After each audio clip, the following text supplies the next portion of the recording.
So this was a gentleman in his 70s who died on the 21st of December from respiratory complications following a COVID infection diagnosed in March.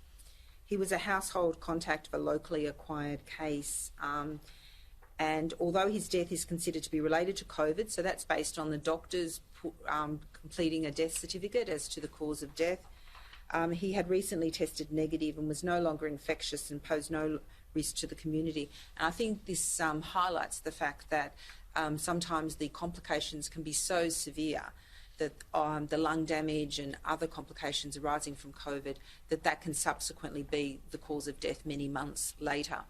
So what area was he from? Look, we're not releasing that information.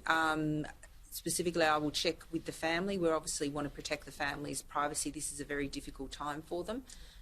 It was a locally acquired case, and but look, if we are able to give out any more information, we will do so. Just on the southern zone. No, it's not linked to the northern beaches. Will he be included in the toll?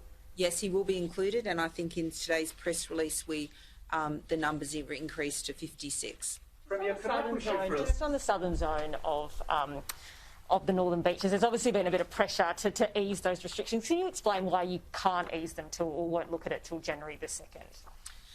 We are pushing to no community transmission, so we are wanting to stop this COVID in its tracks, and therefore we need to be very cautious.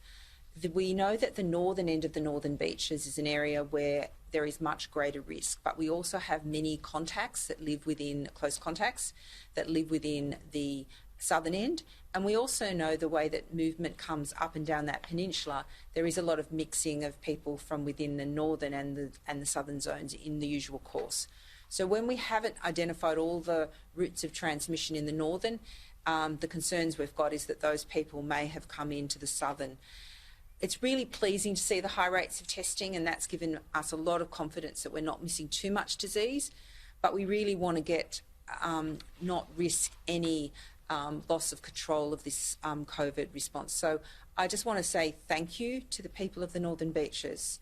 I know we've been asking a lot of you at this time.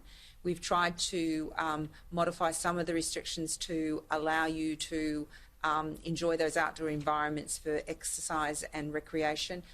We're urging you to come forward to get testing, and in terms of the southern zone, the more testing numbers I can see, the greater confidence we'll have that we're not missing undiagnosed disease, and then that will inform our advice to the Premier on the 2nd of January, the morning of the 2nd of January. Do you have any advice for people in Greater Sydney who spent time in that southern zone over the Christmas period? Should they be following those stay at home as much as you can orders and instructions? That's right. So anyone who has been into the zone, who spent Christmas, and we know that many people, again, a big thank you to everyone.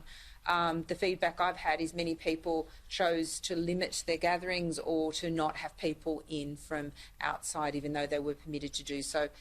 Everyone who has spent some time in there needs to be cautious, particularly if the family you visited experiences any ill health, in terms of COVID symptoms. Please, as a precaution, isolate yourself until that person has a negative result.